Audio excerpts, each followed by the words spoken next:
Welcome to the Wealthy Speaker Podcast, the show that offers you tips and strategies to help speakers build the business of their dreams. Now here's your host, 30-year industry veteran and business coach, Jane Atkinson.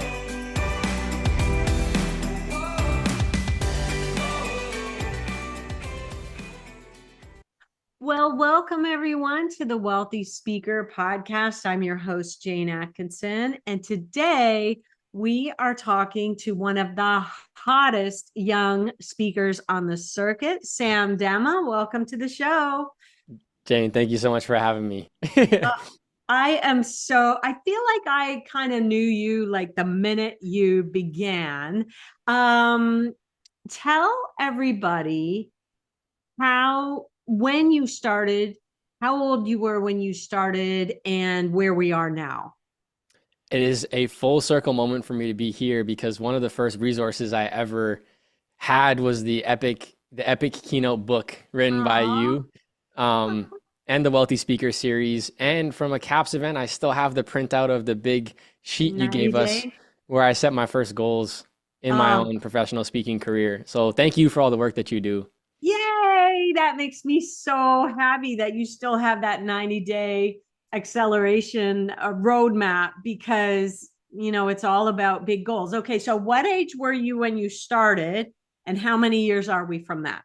At 17 years old, I had 3 major knee injuries, 2 surgeries, lost a full ride soccer scholarship, went down a really challenging path, and had a teacher share a lesson that redirected me. And the idea was that a small, consistent action can make a really big difference.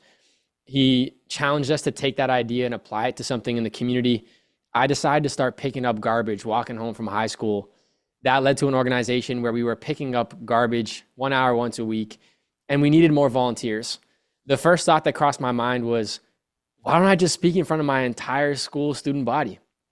So I went to the principal's office, asked for a few minutes. I have video footage of that first presentation. It was absolutely terrible, but we got a good 60 people giving us their email addresses. And I thought, wow, if I do this for every school in the district, we're going to get a ton of volunteers. So I did about 20 voluntary speeches. I was 17 years old. And after one of them, I'll never forget, a principal pulled me aside and said, Sam, they didn't pull out their phones. They didn't talk to their neighbors. They laughed. Like they actually enjoyed what you said. And we invest in programs like this all the time that tend to fall flat on their face. I want to pay you to come back and do a 30-minute thing. Ooh. And I was speaking for 3 minutes at the time.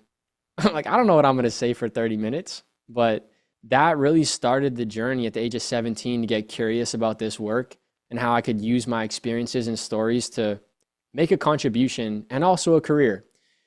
And at 19, I firmly stuck my flag in the ground and said, this is what I want to do for the rest of my life. And I'm 25 now. It's been about 6 years. I love it. I want to, sorry, my dog is going crazy because my husband's outside on the Kubota plowing the driveway. That's awesome. 4 feet of snow up here at the cottage. For those of you watching on YouTube, make sure you come over to YouTube and watch us sometimes. It's just search Jane Atkinson Podcast. You'll get us.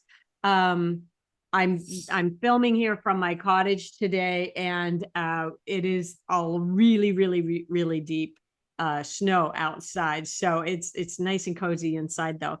I want to give everybody some interesting bio notes from you.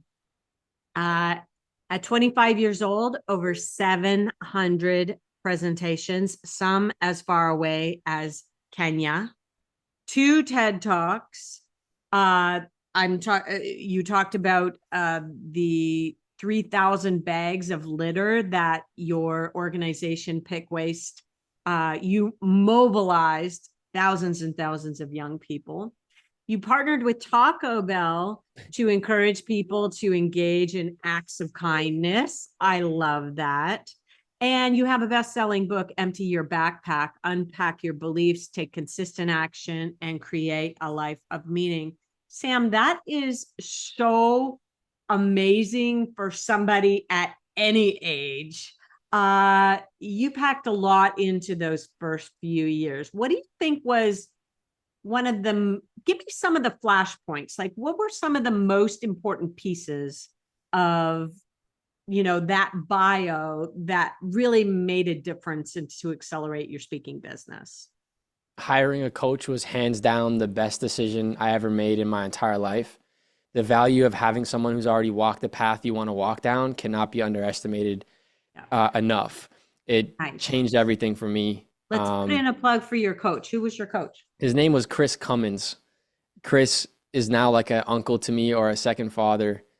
We had a phone call every Tuesday for 3 years, and I didn't understand how big of a contribution he was making to my life because I didn't understand how important shifting my beliefs were about myself and my business, and interesting. the things he taught me about sales and marketing and the performance on stage, and that it is a performance, not a presentation, because your goal is not only to share information, but also move people emotionally.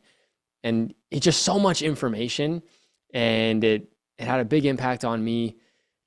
I also think, in addition to the coaching experiences I've had, I had a foundational decision that I made at a very early age in my career. I was 20 years old. I was approached by a speaking agency in the United States, and I thought if I join this bureau, my entire life is going to change. And the founder of the agency, I bought their program and met them in person and bought their books and flew to join them at their conferences.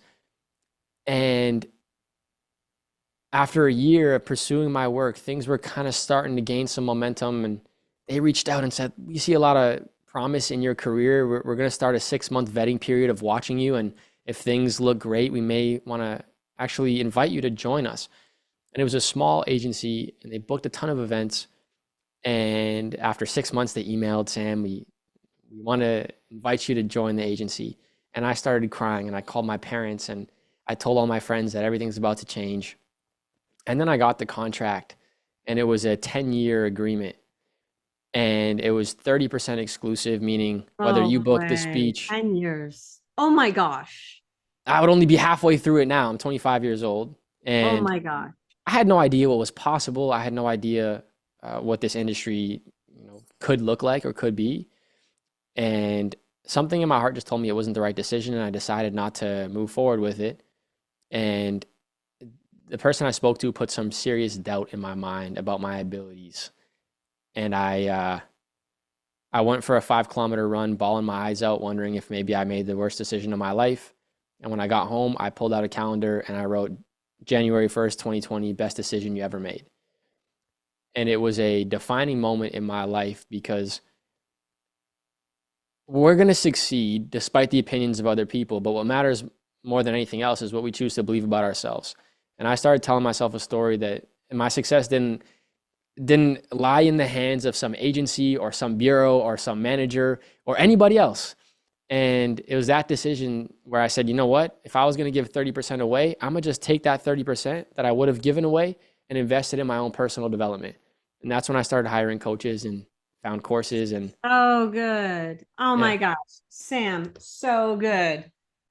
Oh my gosh, I can't even imagine having gone through this. I know so many speakers who have said, "Oh, this is going to be it. This is the big thing." Vince Vicente and I used to have a running joke that he would call me from some gig, and the words, "everything has changed," would come out of his mouth. We would laugh about it because no one thing in the course of your career is really that big of a game changer. And I have to say, I am so proud of you for turning down somebody who wanted to tie you down for 10 years. That is absurd. That's an absurd contract. So I'm really, really happy that you did that. I know we don't want to give it any more air, but congratulations. One of the things that you mentioned earlier was that mindset piece. That's something that you worked with your coach on a lot. And you being so young, was that a big hurdle for you to, oh, nobody wants to listen to, like you were out in front of other young people, but did you ever have the thought, I'm too young to be doing this. I'm too young to be having this kind of success? Was that ever a hurdle that you had to get over? I'm not good enough. I'm not smart enough. I'm not credible enough. I don't have enough life experience. Those are all thoughts that went through my mind. I was the same age as some of the grade 12s when I was calling schools, asking them to bring me in to speak to their student population and share important ideas. Yeah. I remember one event I went to where I sat in the staff room leading up to the engagement and made conversation with teachers and educators in the building, went into the gymnasium, delivered my presentation, and had 3 of the staff members run over who I met earlier saying, "Oh my goodness, Sam, that was amazing. You crushed it, but we have to apologize." I was like, "Apologize for what? You didn't do anything wrong." And they said, "Well, when you left the staff room, we kind of cracked some jokes saying, what is this young guy going to have to say that's going to be of any value or substance?" Yes. Yes. And so not only was it my own negative self-beliefs that held me down for a while, but it was also experiences like that early in my career that really made it difficult for me to believe in myself. Mm-hmm. And, that's kind of what you're teaching, is it not? Believe in yourself. And how important is that message?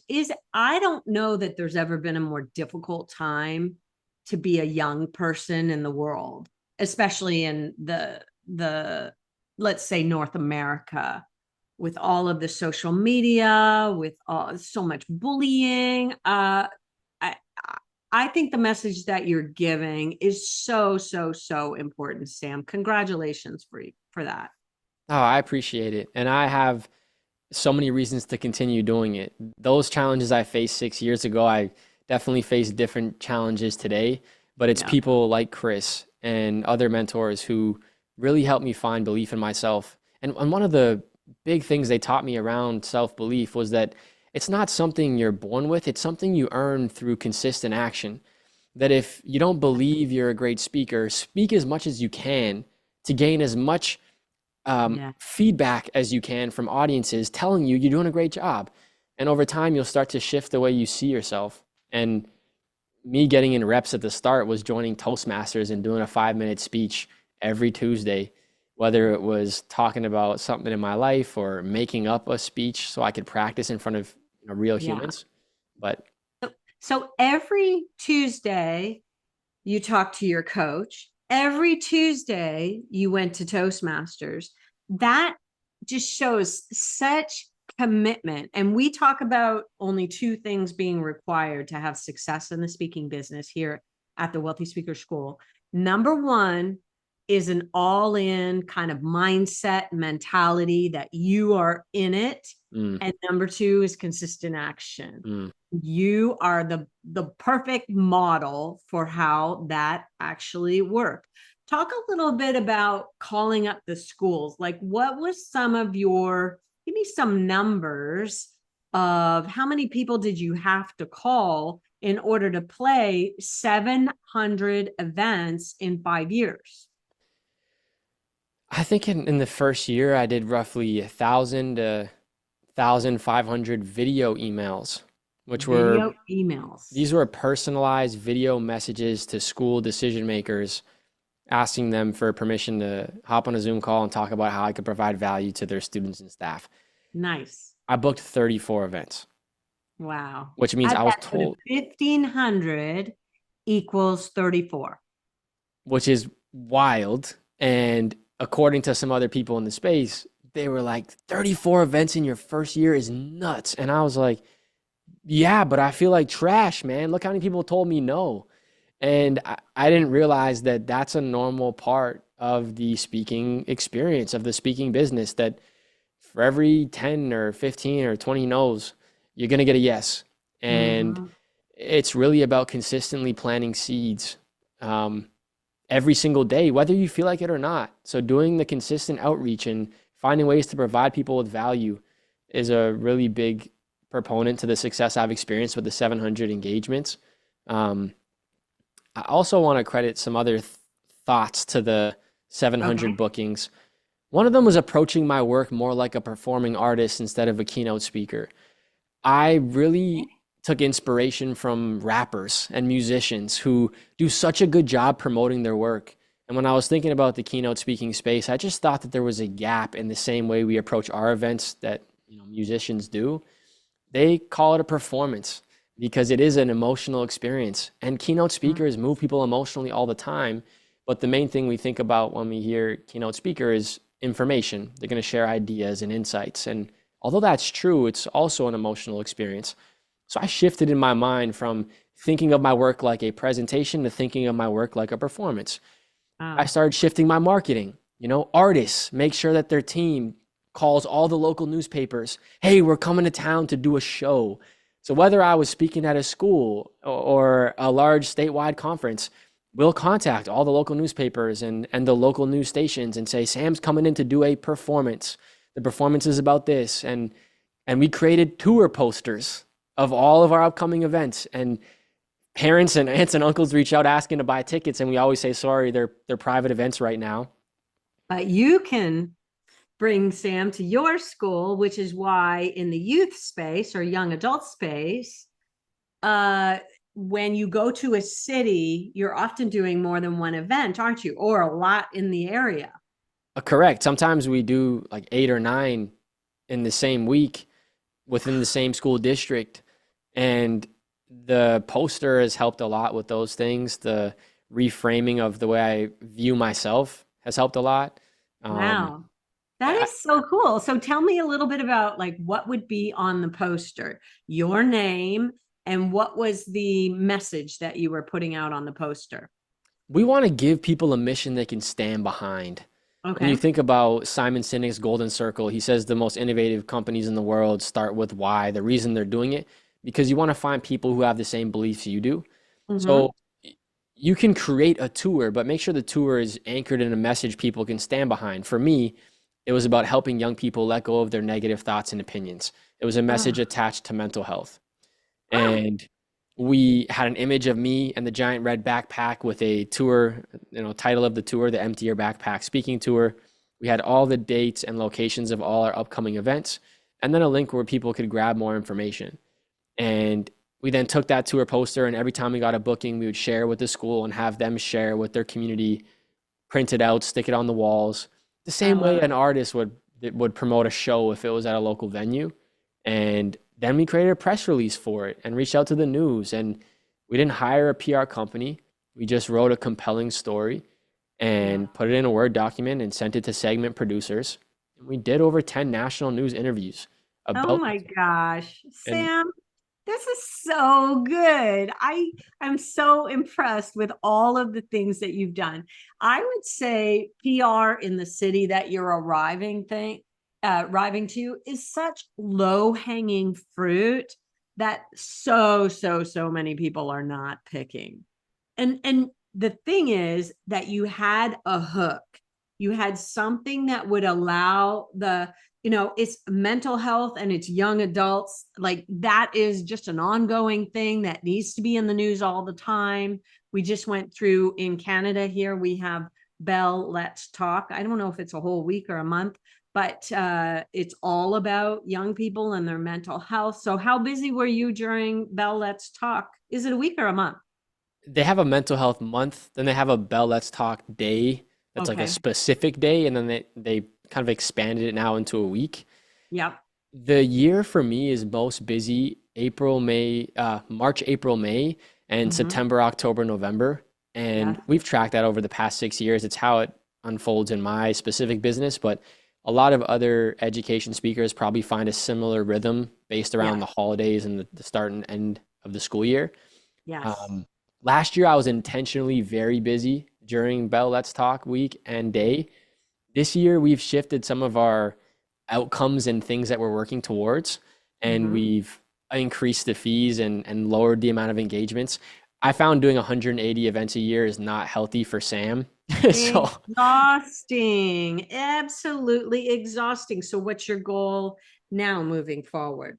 we're doing between right now between about 70 to 100 events a year, which is still on the Still higher a lot. side, but Yeah. I'm at an age where I enjoy that and it's Yes. still bringing lots of joy and excitement. And until that changes, we'll keep it around that range. Talk about the mindset shift that had to happen going from 180 gigs to say 70 gigs because people can freak out they if they're not, and you're a really good statistician. I applaud how you are really, really keeping track of your numbers, Sam. But when you're not as busy as you think you should be mentally, that can wear on you. And you have to just keep your eye on the dollar sign rather than on the dots on the board. Talk a little bit about that transition. When I first started speaking, I tracked how many engagements did I do this month and what was the revenue attached with those engagements. Yes. So more engagements each month just meant Sam is succeeding. When I shifted away from doing 180 events a year, I instead tracked how many sales did I make this month, whether the event was for that same month or 24 months in the future. Okay. So I could still be succeeding in terms of sales in my business, whether I was standing on stage speaking that month or not. That gave me the permission to calm down when I wasn't getting on a plane every 2 days, whereas 12 months earlier I was. We also did some other crazy stuff. Like we booked 87 events in 90 days and got in a minivan and drove it from Ontario to Vancouver Island and back. It was a 3-month trip, and experiences like that were exceptionally educational. But it also made me realize I don't have to do it like this. Like I don't have to burn myself out, nor does your speaking business have to be a roller coaster that goes up and down all the time. It can be a consistent, slow growth. And I'm just excited to have more balance in my life while I'm doing stuff I love.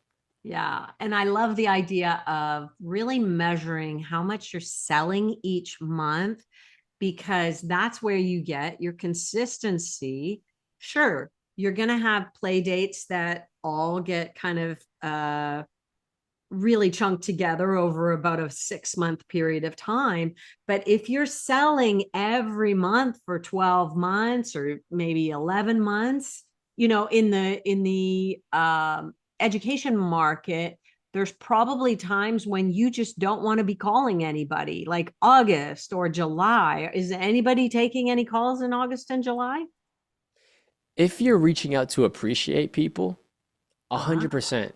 But if you're Okay. reaching out saying, hey, is my money ready yet? Are you looking for a speaker?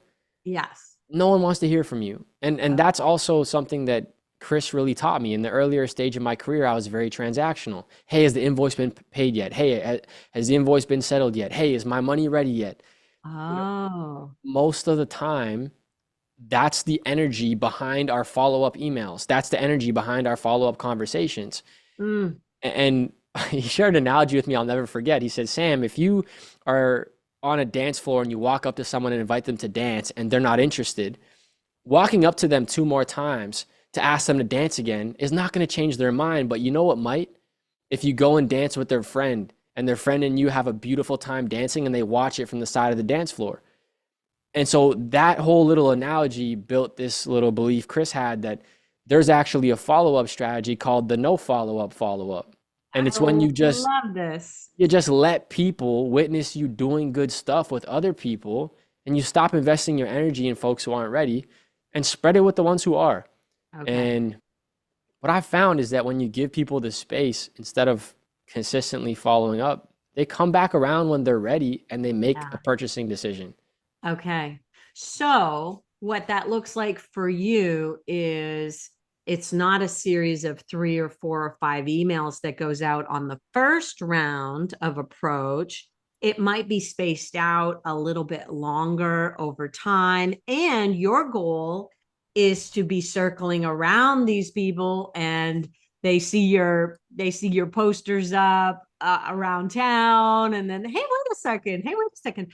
I love the idea of coming at people from different angles, not necessarily the same thing over and over again, but let them see you out doing things in the world.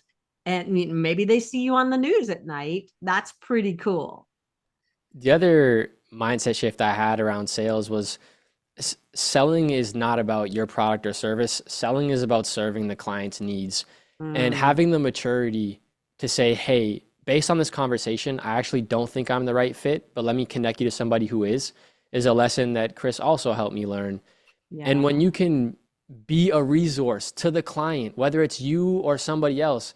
You build this lifelong lasting relationship where they continuously come back to ask you questions and trust what you have to say and share. And that has been such a invaluable lesson for me. I had no idea what to say on sales calls for such a long period of time. We've now boiled it down to a science. It's the exact selling process that I've used for the past 6 years that Chris and I kind of cooked up together. And in fact, I'd love to give away a free gift to the person who's listening to this. Okay. If you are listening and you want an actual copy of our sales playbook, it's a 13-page document. Send me the word Jane on Instagram. We'll know that you came from this podcast, and my team will send you the link. No opt-in information required. Just grab the Google Doc. Okay. If you all do not go to your Instagram right now and DM Sam Demma, Demma, the word Jane, I would say that you might be really missing out on something amazing. A 13-page sales playbook. You gotta be kidding me. I had no idea. We talked a little bit about that you might have a gift. I had no idea it would be something so amazingly valuable. So thank you so much for doing that. Let's talk a little bit about team. It seems to me that you have put together some people around you who have helped support you to get up to 180 engagements a year and perhaps bring you back down to 70 at a more financially rewarding lifestyle. Talk a little bit about the team that you've gathered along the way. One of the biggest mistakes I made was not hiring help sooner. Let go of your pride and ego that's attached to having to do everything yourself, and recognize that if somebody else does it 80% as well as you do it, that's 100% freaking awesome. And that's a statement that I borrowed from one of my coaches right now, Dan Martell. Dan wrote a book called Buy Back Your Time, and that was the book that inspired me to start thinking like an operator and build a team around me. Yes. The first team member I onboarded was an executive assistant. Her name is Hinata. She is the most amazing human being ever, and the speed at which we're moving would not be possible without her. She takes care of all invoicing, travel logistics, proposal creation, social media scheduling, emails, calendar, like communications, like everything. And that bought me back so many hours per week to spend more time practicing what mattered most and showing up for sales conversations. Yes. The second staff member we onboarded is a head of media. His name is Matthias.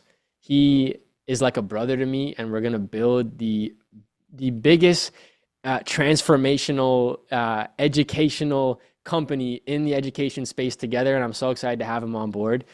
And he does all photography, videography, and publishing across all social platforms each day. Under him, we have a virtual video editor who's responsible for editing all of our clips, and Matthias manages Matthew. Matt's awesome. And then we have Richard, who is the VP of community within our coaching program. So I do coach education-based keynote speakers. We have 18 students, and I didn't know that. Yeah. So good. We want to get more important messages in front of young people, and it's all I've done the past 6 years, and I would love to continue serving people if that's what they're looking with, if that's what they need help with. I just think there's so much gold in this episode. So let me just kind of circle back to some of my big notes. Self-belief, 100%. That is what's lying underneath all of this success, is that you didn't have it, but you got it. And it took some probably time, and that's fine. You think about yourself like a performing artist rather than a keynote speaker. So good. You take advantage in every city of what's going on around the city. You do a ton of outreach. You get great PR. You have consistent outreach and sales. I want to circle back to how you got to the video emails instead of calling, but let's come back to that in a second. You have an incredible team around you, and you moved from a mindset of transactional to service. And I have really noticed that in you, Sam, that you have always been about serving, right from the jump, where your picking up trash and mobilizing others to do the same. Like, really, that is so beautiful. And I've seen your kindness campaigns. Just amazing, amazing, amazing. So those are like 6 pieces of gold right there, people. If and I am so excited for you to send a DM to Sam on Instagram with the word Jane in it so that you can get this sales playbook. That sounds amazing. Let's talk a little bit about what started you down the path to video emails. What came before that? And you're like, that's not really working the way we want it to. How did you get to video emails? I'll explain the high level principle and then how it practically unfolded in my life. Okay. The high level principle is you are a speaker. The product is you standing on a stage, delivering a message, people experiencing your charisma, your ability to tell stories and share unique ideas in a seamless way. Mm-hmm. Why not give your client that experience in their inbox? Yes. It's like, if you're going to hire a videographer, you want to see videos that they've shot in the past. If you're going to hire a speaker, you want to see them speaking. Yes, you can send them a demo reel, and that's very important. But why not add video in all touch points of your business to allow your personality and your ability to perform shine? Like, you are the product. So show it to them as much as you can. Yes. The second high level principle is when everyone is showing up one way, how can you show up in a different way to help yourself stand out? And a lot of educational event planners, and I would assume it's actually all event planners, get bombarded with emails. Hey, would love for you to consider me for your event. Is my money ready yet? And then I show up with a video email and I embed music in it like this. And it's just a personal note from the heart. And if they opened 100 emails that day, they're going to get home and say, honey, check this out. I've never received a video email and it had music in it and he used my name. Like, should I follow up with this guy? That's so good. 100%. So that's like the principle behind video emails. The way it practically unfolded, when I made the decision I wanted to start speaking to youth, I went on Google and searched youth speaker. And I called everybody I could find. I had like 7 phone calls that day. I still have the notes. And one of the individuals was a gentleman named Ryan Porter. Ryan doesn't speak anymore, but he had a book called Make Your Own Lunch. And he did speak to students. And I made it a point to set up Zoom calls with all 7 of those folks I talked to. And Ryan shared that idea with me. He said, Sam, you should try this video email software. And he sent it to me.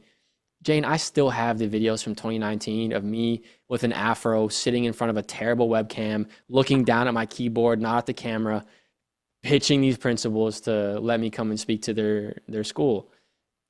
And that little idea had such a tremendous impact on my entire business. Oh, so good. Dan Miller had a beautiful saying that if you weren't embarrassed by your earliest work, then you didn't start soon enough. Yep. I mean, so I love that you're saying that. Would you want to share what the platform is that you used for the videos? We use Vidyard. That's Vidyard. Okay, There's cool. many out there. There's one called Loom as well. Yeah. They all work fantastic. The key is just to do it, like give it a go. Just try it. And don't get too caught up in it being perfect the first few times, because it's with repetition that you're going to get good at it. How long are the videos that you send? No more than 45 seconds. 45 seconds. The other thing I will share is the energy you bring to the video matters. If the primary purpose is how can I get money out of this individual, it's going to come across in the video. Intention. Yes. Yeah. The energy and intention matters so much when you're showing up on video. So keep that at the center of what you're doing when you are filming these videos. And secondly, don't do it for a week and decide it doesn't work for you. Yeah. Do it for 6 months. And then let's have a conversation about shifting things around if it's still not working. But sometimes the issue is not the actual video, it's the volume. You need to do some more. Beautiful. Remind me, before I let you go, remind me, and by the way, I'm going to have you back on the show again because I know there's so much more that we can cover. What is the name of the school that you have for people who want to speak in the education market? The program is called Elite Speaker Coaching. Elite Speaker Coaching. And where should people go if let's put a link to that in the show notes too. Where should people go if they want to know more about that? The best place they can go is to my Instagram and just send me a message there. And we'll have a conversation to see if we can help. Okay, beautiful.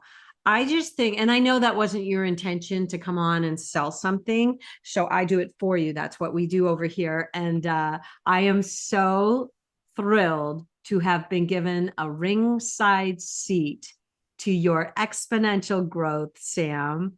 I just can't wait to see what you do next. Congratulations on all of your amazing success. This was a very full circle moment, Jane. Thank you for making it possible.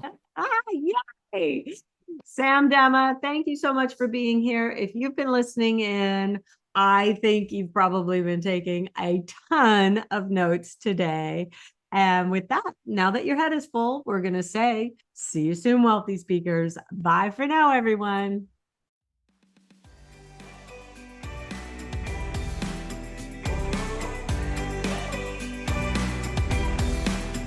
Thanks for listening to the Wealthy Speaker Podcast.